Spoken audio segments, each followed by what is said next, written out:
Budget প্রস্তাবনাকে কিভাবে দেখছেন সাধারণ মানুষ? সরকারের আয় ব্যয়ের জটিল সমীকরণ বোঝেন না তারা। বলছেন বাজেট আসলেই থাকেন আতঙ্কে, কেননা বাজেটের অজুহাতেই বেড়ে যায় নিত্যপণ্যের দাম, যা সাধারণের জীবনযাত্রায় ফেলে নেতিবাচক প্রভাব। স্বাস্থ্য এবং স্বাদের মধ্যে চমৎকার একটা ব্যালেন্স করে পীর প্রিমিয়াম আয়োডাইজড লবণ। 50 স্বপ্নারানী সাহা রাজধানীর ভাটার এলাকায় 30 বছর ধরেই ছোট পুঁজির ব্যবসা নিয়ে চালান সংসার। তার মতে বাজেট আসলেই কেবল বাড়ে দাম।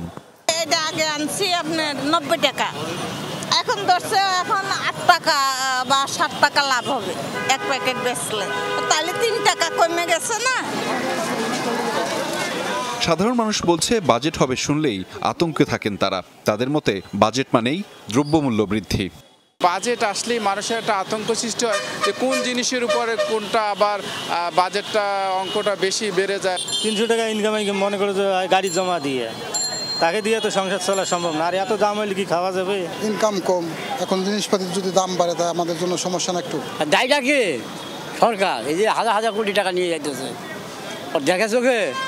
এবারের বাজেট প্রস্তাবনায় সিগারেট, পান, জর্দা, এনার্জি ড্রিঙ্কস, পেনিসিলিন, ইনসুলিন ও ওষুধ শিল্পের কাঁচামাল সহ বিলাসী পণ্যের দাম বাড়ানোর কথা বলা হয়েছে।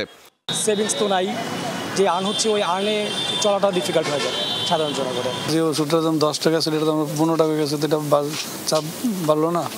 মোবাইল সিম ও ইন্টারনেট সেবা, কল রেটেও শুল্ক হার বেশি গুনতে হবে গ্রাহককে। মোবাইলে কথা বলতেই হবে, কথা বলা কিন্তু বন্ধ করতে পারবো না। পার্সেন্টেজ বাড়ে তাহলে অবশ্যই আমাদের উপরে প্রেশার তৈরি হবে। বাজার সাথে করতে গেলে 500 টাকা 600 টাকা নিচে কোনো বাজারই করা যায় না। বছর বছর কর দিয়েও তারা সুফল পাচ্ছেন না বলেও অভিযোগ করেন কেউ কেউ। আহমেদ রেজা, যমুনা নিউজ, ঢাকা।